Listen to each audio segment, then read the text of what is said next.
What's good, YouTube? It's your boy Tier Smooth back again with another video. And this one is, I believe, by Wordy. I'm sorry if I'm skewing that up, but worst fictional places to live. This one, I'm very curious as to who he's gonna pick because there's a bunch of universes. If he's referring to anything movie, TV, video game, even book-wise, like there are a lot of places, areas that would just be shitty. Last of Us that I can think of. Shoot, the Invincible universe, like what the Maze Runner universe, Hunger Games, like, bro, it'd be a lot. But I'm excited to see what he says. Before we dive in, make sure you leave a like, subscribe if you love the Smooth Squad family, ring the notification bell so you don't miss out on other content. Let's hop into the video. Let's get it. The worst fictional places to live. Today, I got a list of fictional places I would not want to live. And the list goes from meh, you know, I'd be all right with living there, but it's not the best place to live, to absolute garbage. I would never want to live here. I don't even think I would survive. Now, starting off, we got Bikini Bottom. Now, this is the best one out of the entire list. It's really not that bad. The only issue I have with it is that shit just explodes randomly. It could be right at the beginning of the episode. Just out of nowhere. Some shit just randomly blows up. Like, I'm not trying to worry that one day my house could just be in a billion different pieces. And also, I'd constantly have to wear a helmet that's a fact. That would suck. It doesn't help that the citizens of Bikini Bottom, like the fish that are just side characters, for whatever reason, the fish in SpongeBob are the biggest haters. Like, they're aggressive. Like, how do you get to that level? I don't understand. They want to beat up like, old these people. Stupid ass fish treated Sandy like she was subhuman. Like, I'll just be casually shopping at the grocery store and they will dead ass treat me like I'm subhuman. Like, I don't know what's good with these damn fish, but a lot of them are just annoying. In that one episode, he threw the comedy show at the Krusty Krab, and they were telling him that he sucked and he was a terrible comedian until he started making fun of squirrels. Like, what does this town have against squirrels? I just don't understand. And after SpongeBob's comedy show, it just had a lasting effect. So many of these fish were just making fun of Sandy for doing nothing. I don't know what's good with these fish being dick riders, bro. This shit's insane. Imagine just minding your own business and then this humanoid ass fish just roasts you out of nowhere. But yeah, besides the things I listed, yeah, it doesn't really seem too bad. Now we got Dimsdale and Fairly Odd Parents. Imagine living in the same town as a kid that could just grant any wish at any time. Some shit's bound to go down. That's why I feel like it's a little worse than Bikini And you wouldn't and even if I was just know a regular ass is. citizen, no wishes, I'm definitely not gonna want to live there. And if I was neighbors with Timmy, it's even worse because Timmy's dad is always gonna be on my ass. This dude has an ongoing rivalry with Dinkelberg. That shit's just never ending. No, he's always been mad at that boy something. for a Now, I don't know what was up with Timmy, but some of his wishes, they weren't even just dangerous. They were just dumb. Like, why would you even wish for that? One episode, he wished for everybody and everything to look the same. And everyone just turned into gray blobs and the entire world was gray. Like, who the hell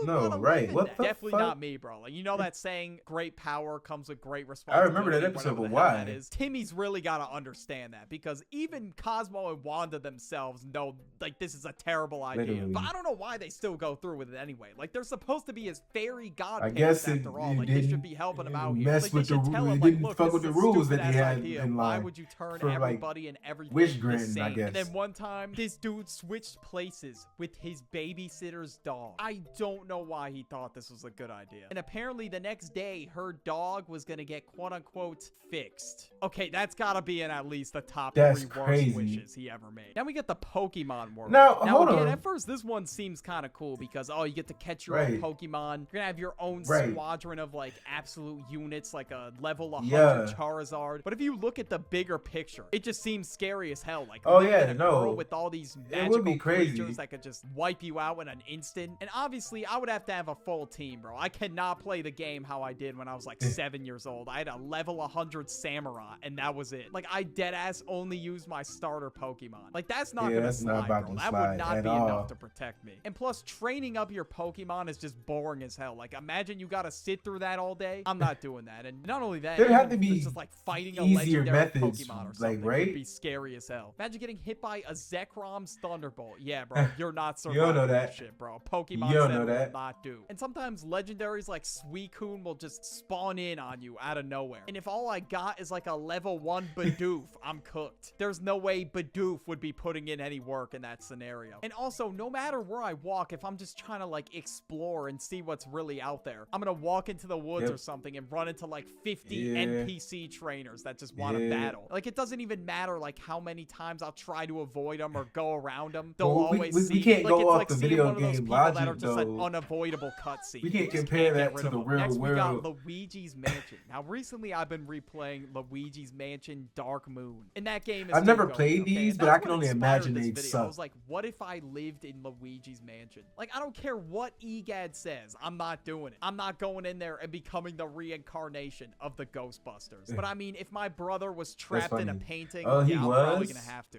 I'm just gonna have to sack up and do it. I feel like I don't got a choice at this point. But in the case of the game, like, you know, this sounds very fun, right? But in the case of this video, yeah, fuck all that. And I'm somebody who, if was faced with any paranormal activity, I would definitely be shitting my pants, bro. Well, that has got to be one of my worst fears, bro. Anything paranormal, not really for me. And it's always dark in there, so you don't really know what is lurking in that dark. And in the second game, in Dark Moon, bro, you're going in like some random ass old abandoned clock tower. Like, yeah, that shit just creeps me out, bro. If like I was scared by those phase rug Ouija board videos as a kid, this shit is not it, bro. Similarly, the next one we got Crystal Cove in Scooby-Doo. Now, in the Scooby-Doo universe, Crystal Cove is the scariest town ever, and that's where all the shit goes down. So the mystery gang is always pulling up to Crystal Cove, and there's just always a bunch of weird and mysterious shit going on there, and they want to get to the bottom of it because nobody else is. But even just being in the vicinity of this town will just creep me out. Even knowing that. But hey, if you're like the mystery gang and you like that kind of stuff, bro, be my guest. But I'm living in that world wouldn't know who the creatures are.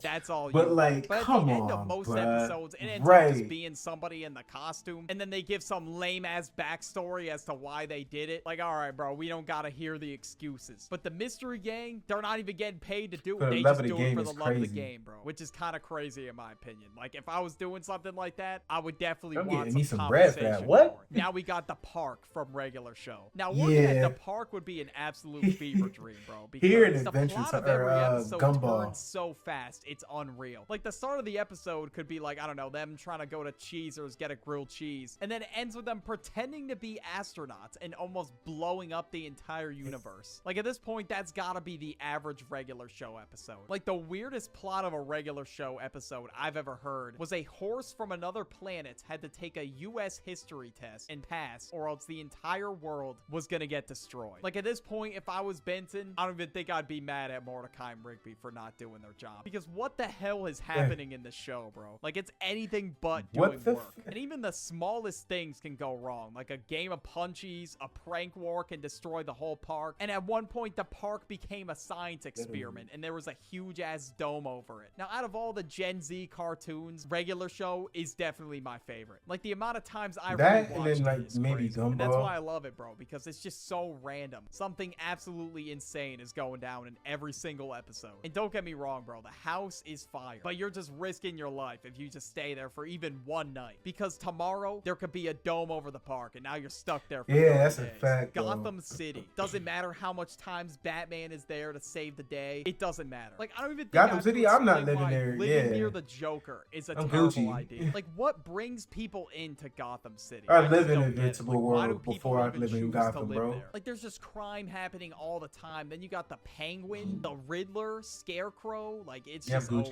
But yeah, we just gotta talk about what the hell is the Penguin. That is a shitty name leave him for a be. villain, bro. I'm sorry. That is not menacing at all. And sure, Batman would be there to stop them, but what if Batman fails? I'm sure it's happened before. Like, I'd rather not be surrounded by a lot of crime and fighting and shit like that, bro. That's like living right on O Block and wondering why it was a bad idea. But yeah, you get the point. That's crazy. Anyways, we got the you're not catching me. Nah, I'd survive. I know I just made a whole I'd video survive on in the Squid universe, Game, but you're not catching me. One of the main themes throughout this video is the fact that I discussed that I am not doing this shit. I don't care how much money's on the line here. I'm not putting my life at risk just to play some now, unless I'm forced if I to play, I'm surviving. Right after the but you're not about to catch me, bro. Because I'm not doing that. And I would happily play the game where they recruit you for a free 10 bands and then just leave. Like, I don't care how much money is in that pot. I'm not putting my life on the line for it. And in order to win the games, I'd have to slime people out and shit, and just like their death would be on my hands. Nah, we're not doing that either. Because if I won the games, then I would just live in guilt for the rest of my life. Like, even even though I could probably buy anything I want in the world, like I could get a mansion with a goddamn private chef, I would still not be happy with my choice. So I would not be playing in the games to begin with. The Stranger Things I haven't watched it yet. Yeah, bro, this is where shit starts to get bad. Because imagine if you were 11 and you were being hunted by all these people who just want to use your powers for their own gain. And then also, in the process, you gotta fight these monsters. Oh yeah, now I'm Gucci. That just spawn in. It seems to be 24/7. I'm Gucci. I'm not surviving that, bro. And if you were in the perspective of her friends or just some random ass civilian, you gotta fight these monsters without any powers, bro. Yeah, I'm good. Like, how is that even fair, bro? Like, I don't even think the ref is here at this point. The ref took a vacation to goddamn East Guam, bro, because that is just hella unfair. Like, fighting monsters from another dimension, I mean, it sounds cool on paper, but then you think about actually doing it, and there's no way you'd want to do that shit, especially if you had no powers. That shit would just be horrifying. The Five Nights at Freddy's. Depends on which universe. Imagine you just see it depends on which universe.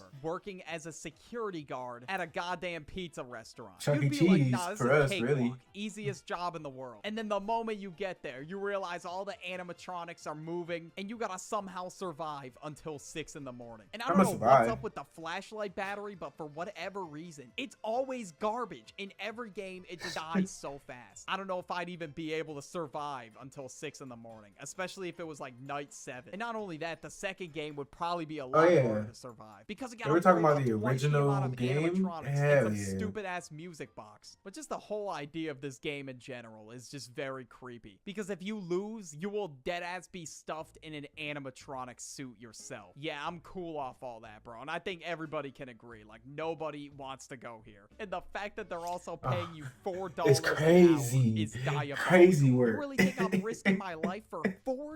Hell nah. Yeah, you're insane, bro. Like, I'm dead ass better off opening up a lemonade stand in my neighborhood than doing that shit. Like, are we serious?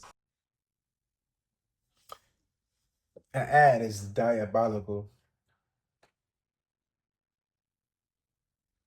Let's get it. Crystal Lake in Friday the 13th. The campsite itself just looks I guess to begin with. So, I mean, people going there in the first place is already a terrible idea. But people decide to camp there for whatever reason. No, go to sleep at night knowing that there's an urban legend about a guy named Jason just with go a out hockey there mask and a chainsaw that could possibly live in the lake right across from me. Just no big deal, guys. It's just all fake. Until they just worry about it. But nah, that is insane, bro. If you are on this campground, you gotta constantly be looking over your shoulder, because Jason drowned in the campground due to neglectful camp counselors, and now he wants revenge. Like, if I heard that, I am never going to this campsite, and I'm packing my bags if I'm anywhere. Which is crazy, because I went to camp as a kid. This could have been me. I don't want to. This would have been me. With some dude in a hockey mask standing with a chainsaw right above me. The 2017 game for the Xbox, that was scary enough. We, as in you and me, we do not need an IRL version of that. The Courage the Cowardly Dog universe.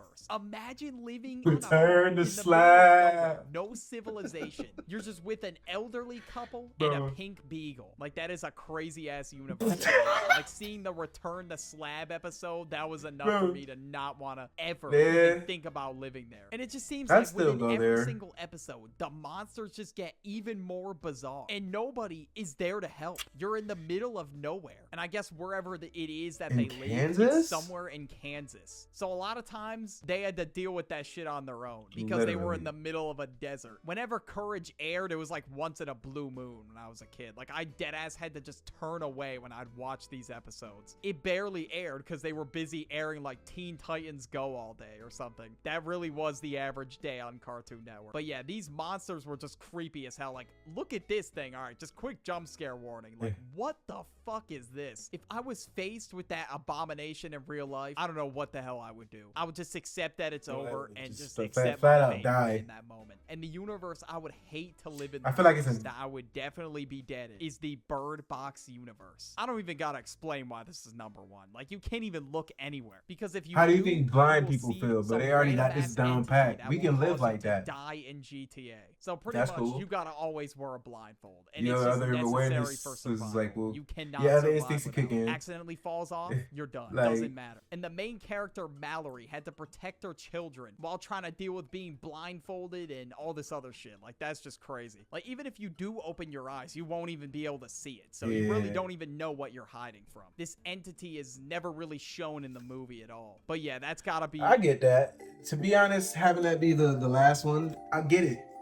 Because I don't think they established in that movie a sure, foolproof plan that would destroy or be able to like neutralize whatever the fuck it was that was harming people in the bird box. Like, I don't think you could have beaten that. Like, that's kind of like the Smile universe. I mean, well, in a sense. But like, you know, that kind of be difficult because Bird Box, you didn't see what was going on. If you saw what was going on, you violently,